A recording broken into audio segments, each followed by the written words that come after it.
Salut, c'est un plaisir de vous retrouver pour ce nouveau numéro d'Autrement. S'habiller, se parer de bijoux pour se dévoiler, montrer qui l'on est. La mode est un moyen d'expression. C'est aussi une véritable industrie, l'une des plus polluantes sur cette terre. Et pourtant, à Bruxelles comme ailleurs, des créateuristes tentent toujours de s'imposer dans le milieu en prenant le chemin de l'éthique et de la durabilité. C'est le cas aussi à Bruxelles, donc avec cet événement dont on va vous parler aujourd'hui, Slow Room. Bonjour Clémence Baudson. Bonjour. Vous êtes l'une des co-organisatrice de cet événement, 3 jours dédié à la slow fashion, et vous faites ça avec votre frère Romain Baudson. Bonsoir, bonjour, merci d'être avec nous. C'est une collaboration entre vous, c'est familial, Slow Room donc? Ouais, exactement. Du coup, on est tous les deux les cofondateurs de l'événement qu'on a créé il y a de ça maintenant, je crois, 4 ans, quelque chose comme ça. 4e édition. C'est exactement la 4e édition, au début mars, et donc l'événement a été conçu pour promouvoir, comme tu disais justement, les jeunes talents locaux de créateurs et créatrices mode bruxellois et bruxelloises et belges notamment. On englobe émergents belges, et on va voir d'ailleurs où est-ce que ça se passe la mode. Est-ce que c'est plutôt à Bruxelles, en Wallonie ou en Flandre? Mais on a des représentantes bruxelloises avec nous. Kenza Van de Put, bonsoir. Bonsoir. Vous avez créé la marque Casbah Cosmic, c'est votre marque à vous, créatrice de mode, de vêtements plutôt textiles. Ça fait combien de temps que vous vous êtes lancé dans cette aventure? Depuis 2019 que j'ai commencé. Ça va? Oui, c'était de manière un peu innocente que j'ai commencé, et ça a quand même, ça a pris de plus en plus une ampleur. Donc voilà, on est contente, ouais. Résidente au Horst pour le moment, donc vous avez passé la frontière côté flamand. Le Horst, c'est occupation du site Asiat à Vilvoorde, où il y a plein d'artistes qui se mélangent, et vous faites partie maintenant de ces résidents, mais vous avez travaillé pendant longtemps au MAD. C'est là que se passe d'ailleurs votre salon Slow Room, on en parlera. À côté de vous, Jen, bonsoir Jen. Bonsoir. Vous venez représenter la marque Abnormal, c'est votre marque des bijoux. On peut les voir sur vous d'ailleurs, sur vos mains, sur votre visage, sur vos oreilles. C'est vous qui créez tout ça. Oui. En un mot, c'est quoi cette marque? Comment vous qualifiez les bijoux Abnormal? Alors les bijoux Abnormal, en fait, ils sont abnormaux. Donc je travaille principalement des pièces qui ne suivent pas les codes de la bijouterie classique, et notamment aussi certaines techniques qui ne sont pas classiques. Vous serez au salon Slow Room cette année, vous y étiez l'an dernier. Elle fait partie donc des artistes représentés. Clémence, comment vous sélectionnez les personnes qui sont mises en avant lors de cet événement? On a plusieurs, entre guillemets, critères de sélection, mais déjà notamment l'éco-responsabilité des créations. On a également une variété au niveau de la sélection, donc comment dire? On essaie d'avoir des directions artistiques différentes, variées, qui peuvent toucher différents publics. L'accessibilité, parce qu'on essaie aussi d'attaquer une idée un peu préconçue du fait que la slow fashion serait non accessible. Donc évidemment, ça a un coût. Je ne vais pas dire qu'on ne vend pas des pièces à 20 €. On a une gamme qui va de 50 à 300 € en moyenne. Donc il y a l'accessibilité, le caractère local. Donc on essaye d'avoir un épicentre sur des productions bruxelloises. Puis voilà, on doit un peu renouveler l'offre aussi. Donc on va chercher des créatrices belges, que ce soit en Flandre ou en Wallonie. Mais voilà, ça on en a probablement oublié. Mais on va voir des images de certaines marques qui seront représentées cette année. Est-ce que c'est facile à trouver? Vous disiez, pour vous renouveler, on doit parfois aller un peu voir en Flandre, mais est-ce qu'il y a beaucoup de créatrices en demande, peut-être comme vous d'ailleurs? Est-ce qu'il y en a qui essayent comme ça, depuis leur atelier, leur salon, de se faire connaître et de vendre finalement? Oui, effectivement. Au début, donc là, ça fait 2 éditions qu'on a démarré avec un appel à candidature, mais à la base, c'était vraiment du gros démarchage. Et donc, c'est vrai que d'année en année, on a un peu plus de difficultés à en retrouver, mais en fait, ça pop quand même à chaque fois. Il y a chaque année de nouvelles marques. Mais on remarque beaucoup qu'il y a quand même une grosse demande, parce que on a un peu la preuve ici, mais des anciennes marques qui ont la volonté de revenir au salon, qui ont apprécié leur première expérience. Mais oui, il y a quand même encore une grosse demande. Il y a beaucoup de gens qui toquent, entre guillemets, à la porte de l'événement. Et donc, chaque édition, on essaye de renouveler aussi. Vous y étiez l'an dernier, Kenza, pour parler de votre marque et de votre métier en général. Alors, revenons d'abord sur la marque, Casbah Cosmic, donc un nom divisé en deux, pour rappeler le mélange de deux univers. Il y a l'aspect Casbah qui vient de vos origines étrangères, et puis l'aspect cosmique qui est plus terre à terre, qui parle un peu de la création. On vous avez rencontré il y a quelques années. C'est vous aussi sur les images qu'on va voir derrière vous, dans votre ancien atelier. Racontez-moi comment c'est venu, comment finalement votre marque est devenue un narratif. Déjà, ça a commencé par le fait que je pense qu'il y a une réelle quête identitaire quand on est de deux cultures différentes. Donc c'est vraiment venu naturellement parce que j'ai toujours vécu dans cette biculture et ça a été pour moi toujours un terrain hyper fertile et hyper inspirant en fait. Donc le narratif, il a toujours été là de base parce que ça a toujours été quelque chose que je voulais aller à fond et je voulais vraiment découvrir qui j'étais et quelles sont mes identités et surtout la fusion des deux. Comment est-ce qu'on arrive à en faire quelque chose de visuellement intéressant? C'est ça qui m'intéressait le plus, quoi.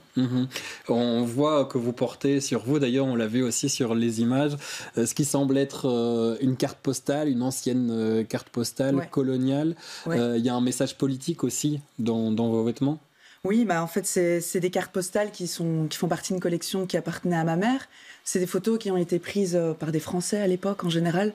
Et la plupart du temps, c'est des femmes qui n'étaient pas spécialement d'accord, ou alors qui ont été dénudées, etc. Donc, je pense que le fait de leur redonner une place, de le réutiliser d'une manière consciente, et de leur donner un petit peu cette place de héros, et elles reprennent leur place, et elles sont fières. Je pense que c'est vraiment un travail de réparation, en fait, à travers le vêtement que j'espère et que je fais. Ouais, le vêtement, je le disais en introduisant cette émission, porter des vêtements, s'intéresser à la mode, c'est une manière finalement de se dévoiler au monde. À la fois, les vêtements cachent nos corps nus, mais d'un autre côté, ça nous donne une identité. Vous faites des vêtements pour vous, on le voit que vous les portez, et puis finalement, toute cette histoire, ça peut être porté par d'autres personnes. C'est ça aussi l'idée de faire de la mode pour d'autres. Oui, je trouve qu'il n'y a rien de plus chouette que de voir quelqu'un qui porte ses vêtements et c'est ça aussi qui est intéressant. Après, on crée un univers, mais l'univers, il est ouvert pour tout le monde. Donc oui, il y a un narratif, mais je pense que voilà, ça prend en compte plein de choses et c'est peut-être comment on se voit d'une manière culturelle, mais c'est aussi une individualité en fait. Et donc c'est un peu, c'est vraiment célébrer l'individualité aussi. Célébrer la différence avec vos bijoux abnormaux, ça fait vraiment partie de votre narratif pour le coup. Créer des bijoux qui sortent de l'ordinaire, qui répondent pas au code et qui peuvent justement peut-être orner des personnes qui ont envie de montrer leur différence. Jen, c'est comme ça que vous parlez de vos créations? C'est exactement ça, ouais. D'où c'est venu? Est-ce qu'à un moment vous vous êtes dit, mais en fait, il n'y a personne qui va sur ce terrain-là, il faut faire des bijoux pour des personnes qui veulent sortir de la norme, ou qui a commencé? Je pense que j'ai d'abord répondu à un besoin personnel d'affirmation de moi, aussi de par le milieu duquel je viens, parce que je viens d'un milieu très modeste, et le fait de se montrer, d'avoir des bijoux, donc les bijoux sont quand même souvent associés à la richesse et donc j'avais envie de me réapproprier ça et de faire des choses qui n'étaient pas classiques dans le bijou, quoi. Ouais, finalement, vos bijoux ont été portés par des stars comme Musti, par exemple, lors d'interventions en concert ou à la télévision. Et donc, ils sont vus, ils sont portés par d'autres personnes, ils sont portée par Romain, par exemple. Vous avez une bague. Voilà, le lien est vite fait. Ça veut dire que plein de personnes différentes aujourd'hui portent vos bijoux malgré cette histoire. Vous, Romain, par exemple, si on se demande ce cas précis, c'était pas prévu. Hein, pardon, je suis demande de parler de votre bijou ici. Pourquoi vous avez fait le choix de porter un bijou, par exemple, de Jen? Je pense que c'était une porte plus facile aussi pour moi. C'est ma première bague. Et justement, le côté peut-être un peu marginal, enfin, dans le côté, dans l'aspect créatif, m'a parlé. Voilà, c'est un peu ça qui m'a attiré. Et puis, on s'est vu au salon. Et moi, quand je passe comme ça 3 jours à faire le tour des stands et tout, il m'en faut pas plus pour faire le pas et voilà. J'ai bien aimé la démarche de Jen et voilà, ça m'a... Voilà, à nouveau une démarche personnelle qui finalement s'universalise un petit peu comme ça avec différentes personnes qui la portent. Clémence Baudson, pourquoi vous vous êtes intéressée à la slow fashion?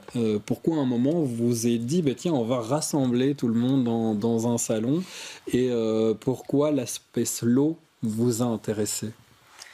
Mais moi, de base, l'aspect slow fait partie de moi depuis très très longtemps. Je veux dire, avant même de côtoyer le monde des créateurs, créatrices, qui est un peu mon quotidien depuis quelques années là, mes achats étaient très saisonniers, c'est-à-dire étaient très fort liés aux brocantes, aux secondes mains. Mm-hmm.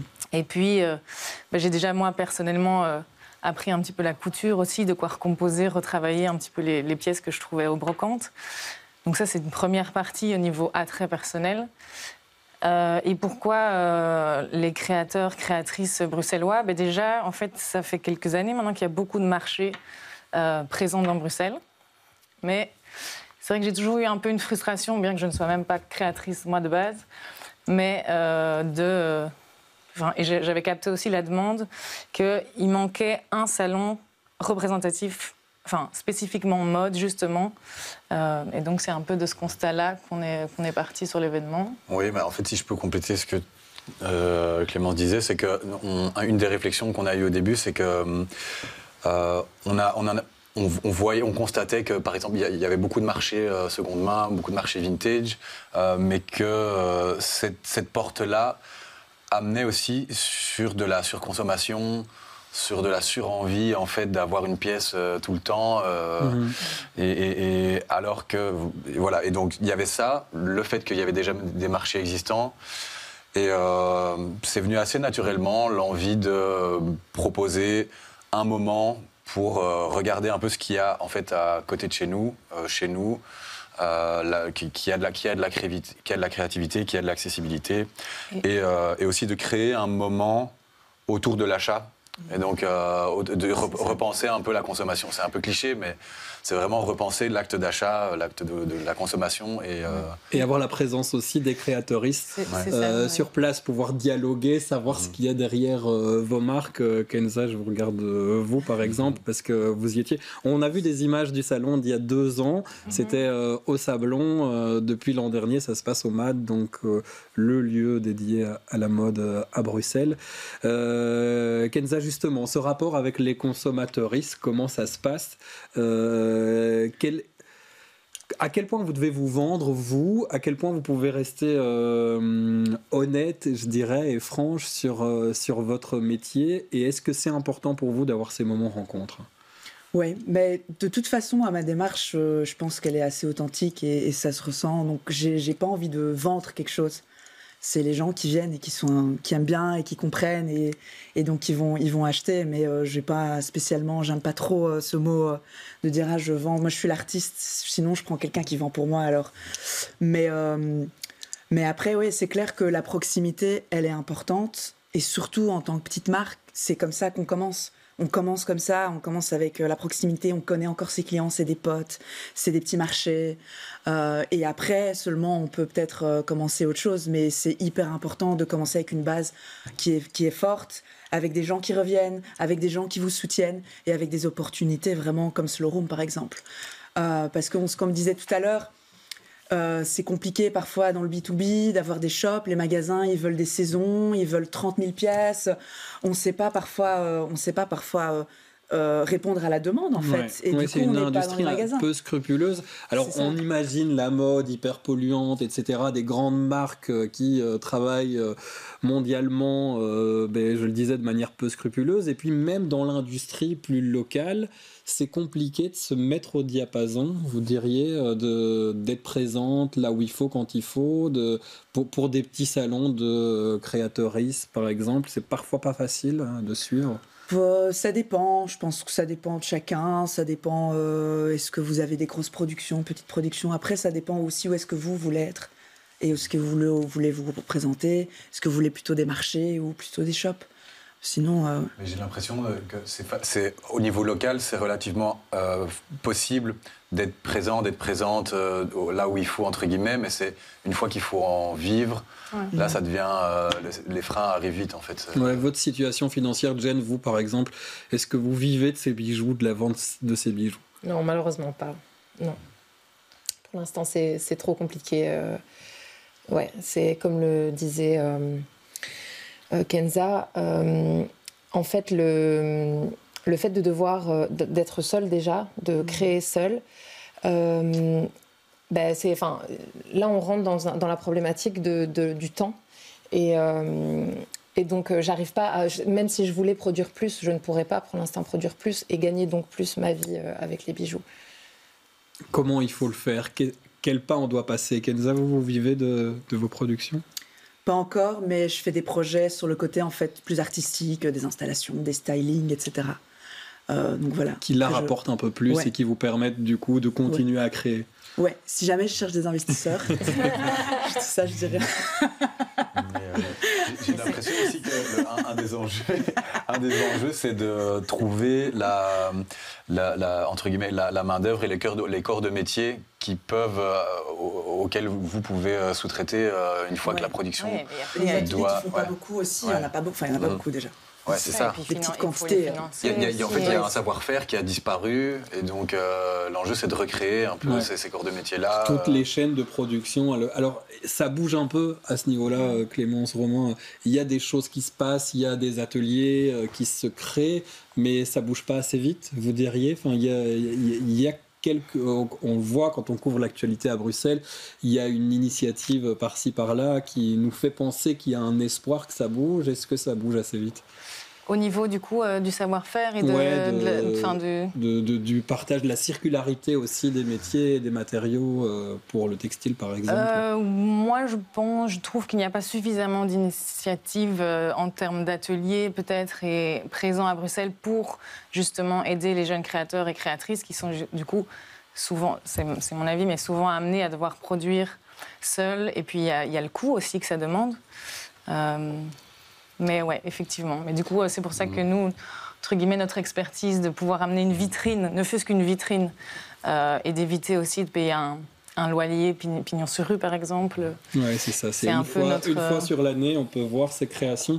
C'est quoi le public de Slow Room, d'ailleurs? Qui vient participer à cet événement et qui vous arrivez à recruter pour éventuellement acheter ces pièces?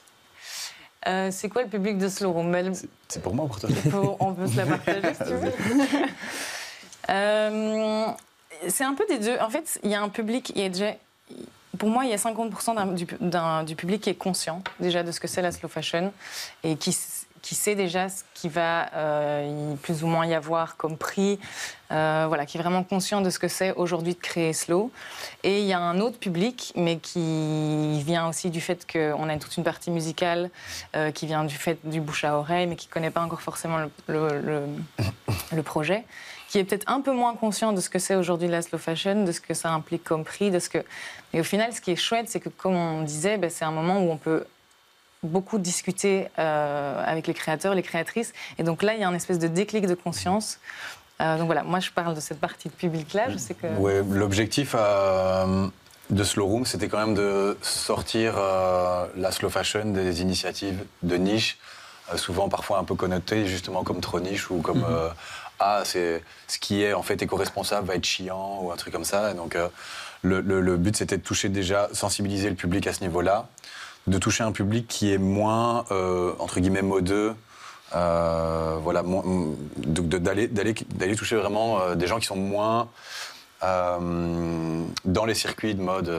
Qui ne connaissent pas forcément les derniers noms, les dernières sorties d'école, etc. Exactement. Et vous le faites aussi en rendant cet événement festif. Ouais. On le disait avec de la musique. D'ailleurs, c'est le cas aussi cette année avec une affiche musicale pour attirer pas mal de gens. Oui, pour mixer justement aussi tous les publics, enfin ces deux publics. Exactement. À la base, on n'était pas trop dans les circuits de la mode bruxelloise. Et donc on s'est dit comment on va aller faire le lien entre ces deux publics-là et comment on va amener des gens qui ne sont pas sensibilisés à la mode dans cet endroit-là, dans ce salon-là.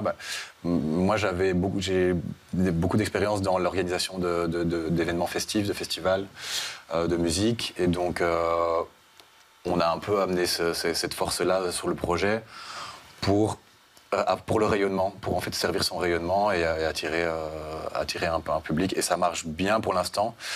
On reste quand même un événement mode, vraiment, le focus est mode. C'est juste qu'on essaye de... Ça se passe au MAD aussi. Exactement. Donc, et on essaye de mettre... de créer un moment pour que les gens aient envie de venir et d'apporter de l'importance au moment et que ce soit en fait dans le côté social de la chose, et convivial et qu'on s'informe sur ce que représente l'industrie de la mode, c'est quoi la slow fashion, les projets qui existent localement. Vous y serez donc, on arrive à la fin de cette émission, vous présentez vos bijoux.